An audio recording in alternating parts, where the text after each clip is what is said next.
Teacher, आज आपण अभ्यास करायचा नाही? नाही कसा? आज आपल्याला अभ्यास करायचा आहे, पण खेळाच्या माध्यमातून. खेळाच्या माध्यमातून आपण पृथ्वी कशा प्रकारे फिरते ते समजून घेण्याचा प्रयत्न करूया. वाह!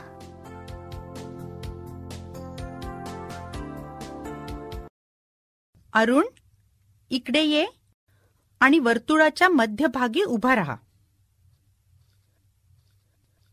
रिया, तू इकडे ये आणि वर्तुळाच्या परिघावर उभी राहा. फारच छान. आता आपण खेळ सुरू करूया. रिया, तू स्वतःभोवती गिरकी घे. छान. रिया स्वतःभोवती फिरत आहे. स्वतःभोवतीच्या अशा फिरण्याला परिवलन असे म्हणतात. पृथ्वी सुद्धा अशा प्रकारे स्वतःभोवती फिरते. रिया, आता स्वतःभोवती फिरणं चालू ठेवून तू अरुणभोवती फिर. फारच छान. मुलांनो, आता रिया अरुणभोवती फिरत आहे. अशा प्रकारच्या गतीला परिभ्रमण असे म्हणतात.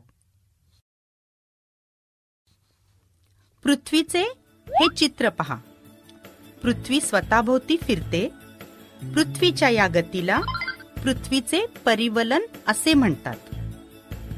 ज्यावेळी पृथ्वी स्वतःभोवती फिरत असते त्याच वेळी ती सूर्याभोवती सुद्धा फिरते. पृथ्वीच्या या गतीला पृथ्वीचे परिभ्रमण असे म्हणतात. तुम्हाला या खेळामध्ये मजा वाटली का?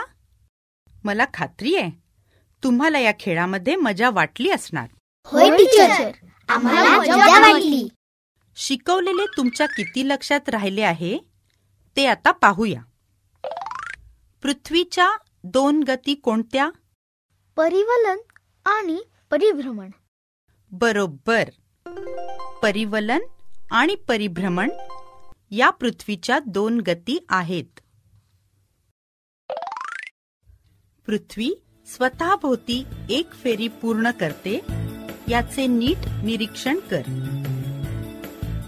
आता पृथ्वी सूर्याभोवती एक फेरी पूर्ण करते याचे निरीक्षण कर. या 2 गतींपैकी कोणत्या गतीला वेळ कमी लागतो? परिवलन की परिभ्रमणाला? पृथ्वीच्या परिवलनाला वेळ कमी लागतो. कोणत्या गोष्टीला जास्त वेळ लागतो? पृथ्वीच्या परिभ्रमणाला वेळ जास्त लागतो.